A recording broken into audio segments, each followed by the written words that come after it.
Pooja Plastic, bathroom accessories, essentials that make your bathroom beautiful, and many more. Pooja Plastic colorful range that makes every bathroom cheerful.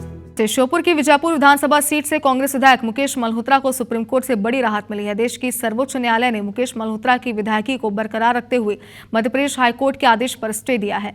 High court ने उपचुनाव में दूसरे number पर रहे रामनिवास रावत को विधायक घोषित किया था और कांग्रेस विधायक मुकेश मल्होत्रा की विधायकी को शून्य घोषित किया था। सुप्रीम कोर्ट ने मध्य प्रदेश हाईकोर्ट के फैसले पर स्टे देते हुए दो प्रमुख शर्तें भी रखी हैं। सर्वोच्च अदालत के मुताबिक केस पर फैसला आने तक विधायक वेतन नहीं ले सकेंगे और विधानसभा में वोट नहीं कर सकेंगे। इस मामले की अगली सुनवाई जुलाई में होगी। कांग्रेस विधायक मुकेश मल्होत्रा ने सुप्रीम कोर्ट पर भरोसा जताते हुए इसे ऐतिहासिक फैसला बताया।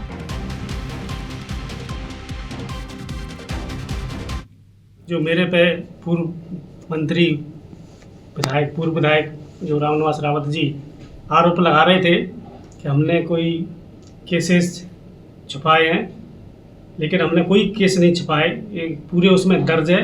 जब आप मेरे से रूबरू होंगे मैं आपको उसकी एफिडेविट की कॉपी और अखबारों की कटिंग और पूरा आप लोगों के लिए मैं दिखाऊंगा। हमने कोई नहीं छुपाया। इसलिए उन्हीं आधार को तथ्य मानते हुए माननीय सुप्रीम कोर्ट ने हमारे पक्ष में फैसला दिया है, उससे मैं संतुष्ट हूँ और ये आपके मताधिकार की ऐतिहासिक जीत है। वह इस मामले पर सियासत भी तेज हो गई है। कांग्रेस विधायक सतीश सिरवा ने कहा कि हमें न्यायपालिका पर पूरा विश्वास था। सुप्रीम कोर्ट ने स्टे दिया है। ग्वालियर हाईकोर्ट का फैसला त्रुटिपूर्ण था।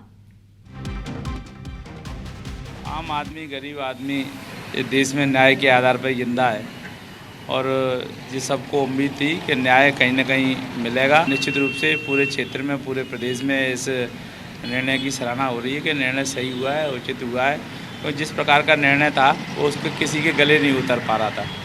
तो आज खुशी का माहौल है और जो निर्णय हुआ है वो उससे न्याय पर भरोसा जनता का कायम है। चलिए अब आपको बताते हैं कि क्या है ये पूरा मामला। विजयपुर सीट पर हुए उपचुनाव के परिणामों को लेकर हाईकोर्ट में याचिका दायर की गई थी। इसमें कहा गया था कि मुकेश मल्होत्रा कुछ आपराधिक मामलों का उल्लेख नहीं किया गया था। इस याचिका पर सुनवाई के बाद हाईकोर्ट की ग्वालियर खंडपीठ ने अपने फैसले में चुनाव में दूसरे नंबर पर रहे रामनिवास रावत को विधायक घोषित करने का आदेश दिया था। हाईकोर्ट के फैसले के बाद कांग्रेस ने इसे सुप्रीम कोर्ट में चुनौती दी थी। तो ये पूरा मामला आपको एक बार फिर से समझाते हैं। दरअसल मामला शुरू हुआ था विजयपुर सीट से, जब उपचुनाव में परिणामों को लेकर हाईकोर्ट में याचिका दायर की गई। इसमें कहा गया था कि मुकेश मल्होत्रा ने कुछ आपराधिक मामलों का उल्लेख नहीं किया था।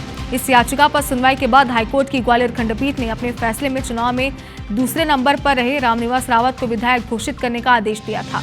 हाईकोर्ट के फैसले के बाद कांग्रेस ने सुप्रीम कोर्ट में चुनौती दी थी।